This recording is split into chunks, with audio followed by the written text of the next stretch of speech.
Boggemes playing humans, and it is Abe Corrigan on that Mardu Death Shadow list we talked about before the Lotus Box special today. Another team doing well with Mardu Death Shadow in a prime position. You see these players all taking a different approach. Kellen Pastore, of course, Platinum Pro right now, choosing to pick up Bridgevine. Abe Corrigan, Mardu Death Shadow, and Zachary Kiihne wasn't allowed to play green-white tokens for this tournament, unfortunately. Going to be playing Is It Phoenix today. Yeah, that's a decision I can get behind. Yeah, probably a good call. Similar diversity over on the side of Luong, Boggemes, and McVety. You see Bridgevine, humans, and infect, the weapon of choice in their hand. A little bit of a resurgence for infect, and it makes sense if people are doing Hogak stuff. Yeah, a lot of the creatures in the Hogak deck cannot block, and they don't play hard removal. So you just need that one window, and you can close out the game against them. All right. Well, here we are in our feature match. Kyle Boggemes on humans, leading off Ancient Ziggurat into Noble Hierarch, and Abe Corrigan has Inquisition of Kozilek. Going to go ahead and take a look at what Boggemes is working with. Sees another Ziggurat, a Phantasmal Image, a Thalia, and a Reflector Mage. And man, anytime you mulligan on the play and then you get hit with that turn 1 discard spell. Feels bad, man. Yeah, really does. Although this hand is a good mix hand. Yeah, strong of hand. threats and just one more land. He can cast everything. Obviously, we're still coming to terms with this Mardu Death Shadow deck. I'm not going to pretend like I understand matchups quite yet. I don't know where it's favored, where it's not. It's interesting that historically Shadow had a pretty miserable humans matchup, but Mardu Pyromancer had a great humans matchup. And this is kind of a mishmash of those two decks. I'm not really sure where this Mardu Death Shadow deck is going to fall against humans. Well, we talked about earlier how they're not playing lightning bolts. Right. I think that's a very good decision for where the metagame is at right now. You get Fatal Bush and Path to Exile, and these are both just very clean removal spells against them. You don't have to worry about the sizing of the creatures.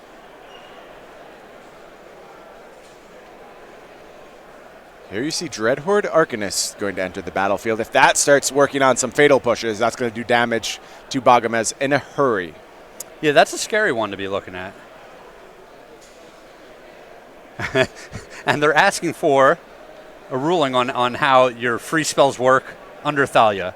I would assume you have to pay an extra 1 mana when they're coming out of your graveyard. Yeah, I believe the Thalia tax is something that's very hard to avoid. It certainly happens on the Cascade spells.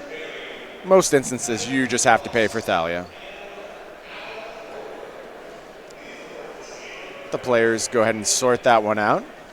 Judge is going to do a little reading. Sizing of Arcanist interesting in this matchup. Sometimes able to block many of these creatures effectively, but if there's any kind of lording going on, obviously they outgrow that 1/3 body pretty quickly, and Thalia here are going to benefit from Exalted on the Noble Hierarch. So both players reading both these cards. So I maybe we were incorrect. We're gonna get a word from our guys in our booth, and we'll see what the actual ruling was there. Yep. Make sure we've got it right. We'll get confirmation exactly how that works. Here's Deputy of Retention, says, I don't care. Arcanist isn't sticking around. No longer an issue. 2 copies of Deputy of Detention in Boggemes' list. That's kind of a new pickup for these humans decks. Able to answer many more permanents than they previously were able to.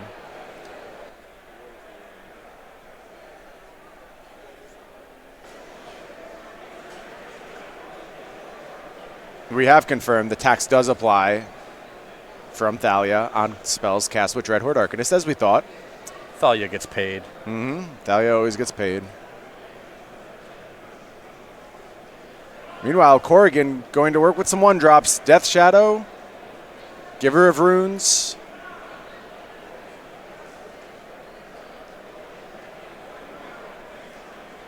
I'm assuming something's off with our life totals if there's a Death Shadow on the battlefield presently. Yeah. Otherwise, we have a big problem here. Oh, it looks like we got a copied Deputy of Detention. Yeah, and there you see those life totals have been corrected. Phantasmal Image did come down, copying Deputy Detention, going to deal with that Death Shadow before Giver of Runes can give her protection, importantly. Yeah, but the Phantasmal Image is always a house of cards, right? When it's locking down something important on the opponent's side, you cannot protect that thing as soon as it gets targeted, it's going to get sacrificed. No, absolutely. A very fragile, fragile card. Still able to find its way into Modern. One of the best clones we've ever seen. Cheap is worth a lot when it comes to the Modern format. Yeah, in a format where games end on turn 4, yeah. I remember back when Phantasmal Image was the go-to answer to Progenitus in Legacy. Here's a new card we wanted to pull up for you. It's Giver of Runes. The new Mother of Runes, if you will. Tap another target creature you control, gains protection from colorless or from the color of your choice until end of turn. It's a 1/2. So notably, you cannot target your opponent's things. And you cannot target itself. Cannot target itself. Those are the differences, yep. But you can choose colorless. Yep. Mostly a downgrade from Mother of Runes, but the colorless thing comes up a lot in Modern, quite frankly. Well, and obviously they made this a core cleric. It would have just been such human a problem would have been as a very human. silly. Kind of all these small creatures will have that debt to pay for all of time. You have to be very careful what you make a human these days. Sure, or Merfolk, or absolutely, yeah. Maybe even Sliver. Sure. Man, it's been a minute since we've seen some competitive slivers. Maybe someday they'll return to form. Yeah, I think the humans are just too versatile when you compare them. Sure. You get all the disruption and a similar clock. I say that about many aggressive decks in Modern. It's just hard to outpace humans. The clock plus disruptiveness they bring to the table makes it really hard to be pulled in another aggressive direction. Yep. Meanwhile, Corrigan falling to a precariously low life total, trying to set up some defenses behind Dreadhorde Arcanist and Giver of Runes. Here's a Meddling Mage. We'll get some clarity on exactly what that's naming in just a moment. Assuming some kind of removal spell, probably. I wonder how well known this deck list is at this point, if players in the room know exactly what they're supposed to be naming. Boggemes named Fatal Push, and note, 2 copies of Fatal Push in this deck, 4 copies of Path to Exile. Maybe not the optimal name. Of course, you can check out our deck list over on Cardboard Live. They'll tell you exactly what's going on here.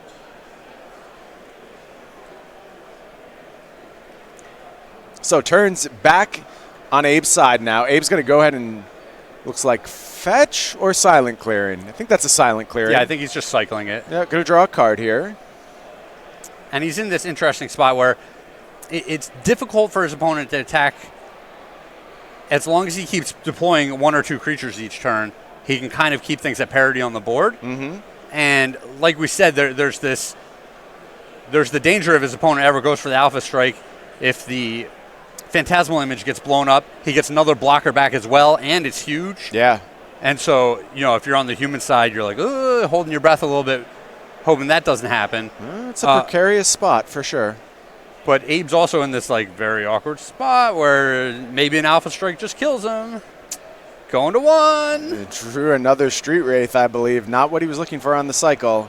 It's going to shut off those fetch lands.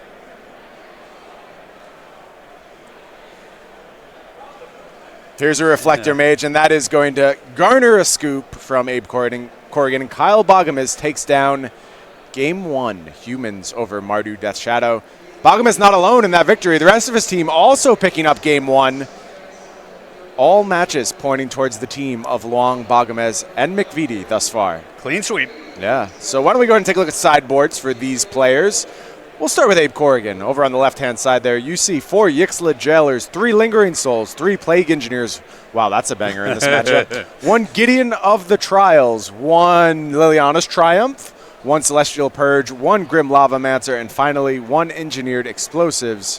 What do you like here, Craig? Is that the usual artwork on Liliana's Triumph?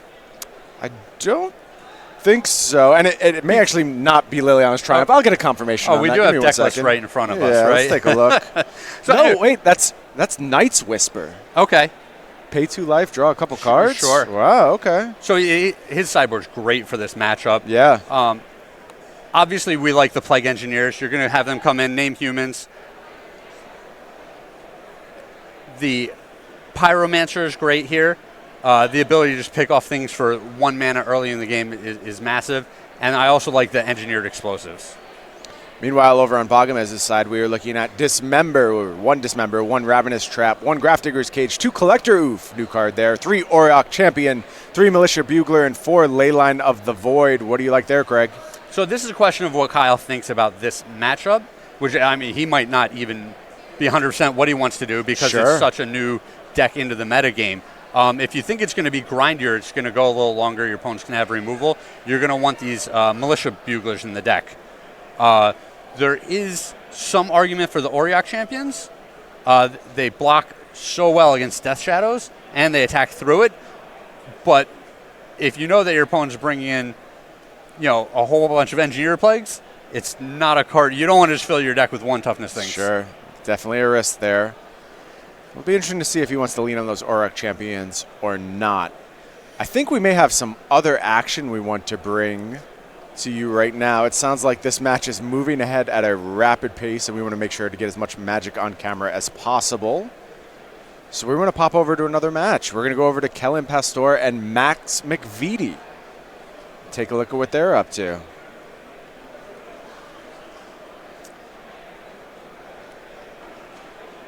And we're on the start of the game here. You see Pastore leading on Faithless Looting.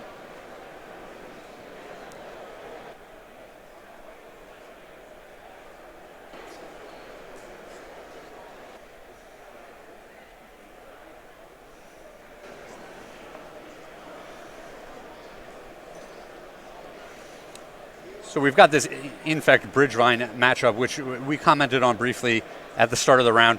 To me, this matchup is often going to be 2 ships passing in the night. Yeah. They each get to just execute their plan without worrying too much about what the other person's doing. In the post-sideboard games, I would imagine there's going to be some more interaction, but still not a ton. Yeah, and obviously we are in those post-sideboard games now. We'll have to see how these players adapted to play Game 2. And there you see the first of our adaptations. It's Grafdigger's Cage. Only a temporary answer against this Bridgevine deck. Don't think that's going to hold you over for too long. This deck is resilient, it's powerful, it's fast.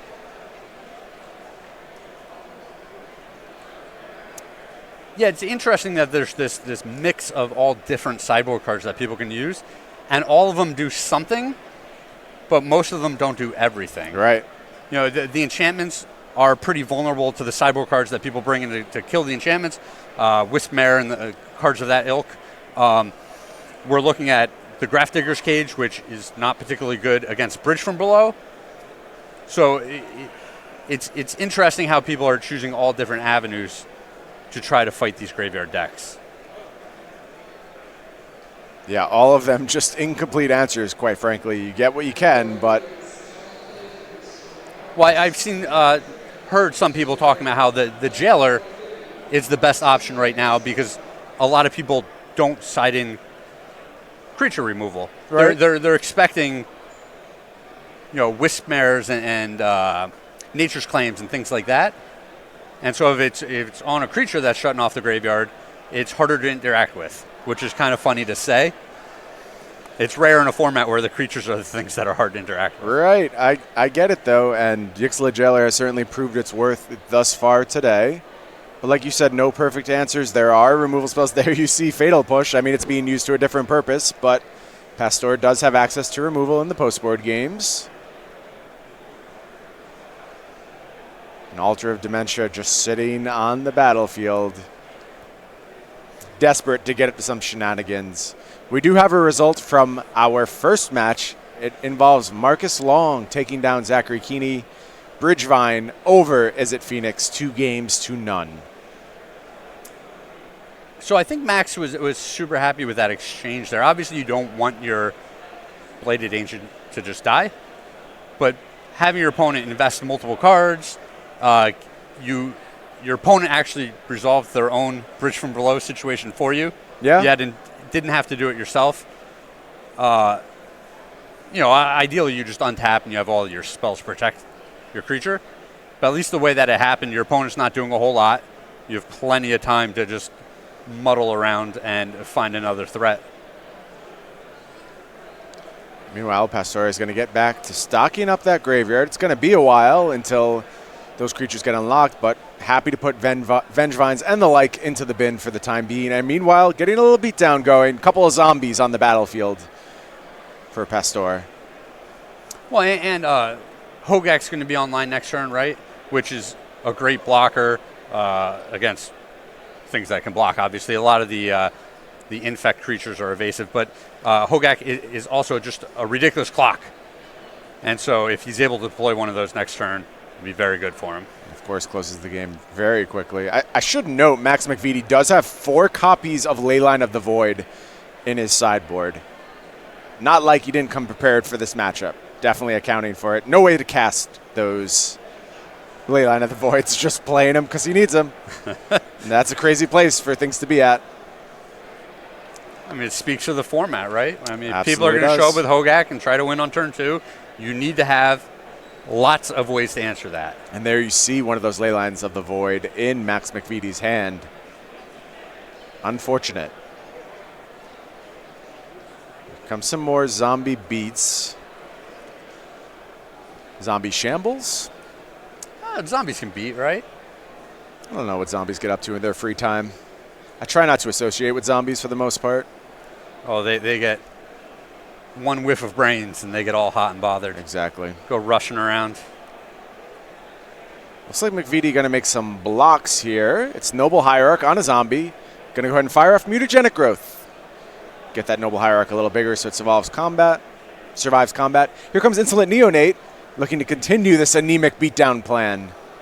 All right, Max, let's get an infect creature on the board here and close out this game. Yeah, I think if Max finds an Infector, this will get wrapped up pretty quickly. Instead, he's just finding Leyline of the Voids. 2 copies in hand, it looks like, for Max McVety. On the mono Leyline plan. Right. They don't beat down as effectively as Infect creatures, it turns out. Lots of pump spells. Looks like Vines of Vastwood, Groundswell.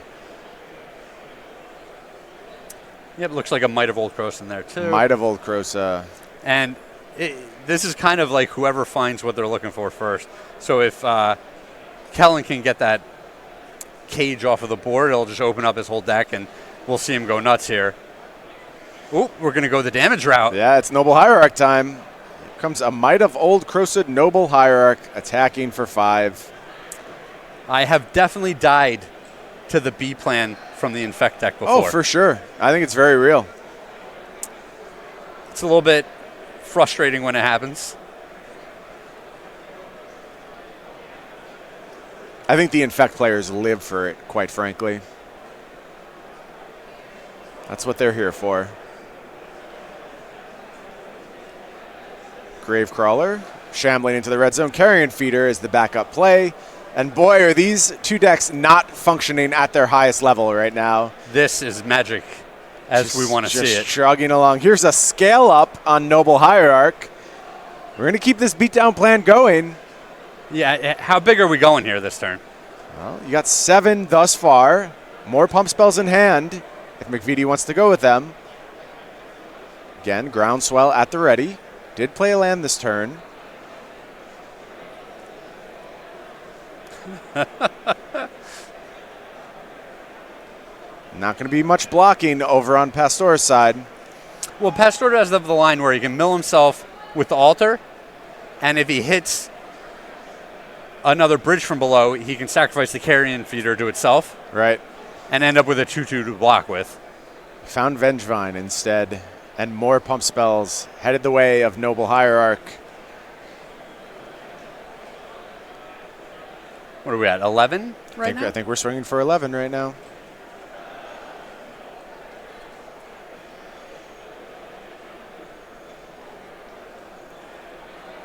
McVety says, okay, take 11. Pastore takes a draw. Carrion Feeder on the beatdown plan. Go get him. Here's a Gravecrawler, and past the turn. Can Noble Hierarch finish the job? I have a feeling Dryad Arbor will look to get in on the fun soon. But here comes Hierarch. Gravecrawler going to make a block. No, that's a sacrifice. Yep. Yeah. Can't block. There's Blossoming Defense, and that is going to do it. Max McVety with the anemic infect beatdown plan via Noble Hierarch. Takes out Bridgevine. Boy, that deck's not very good, is it? That Hogak nonsense. If it can just lose to Noble Hierarch like that, come on. Yeah, obviously the story of the game is the Graph Digger's Cage that just jammed up the opponent so bad.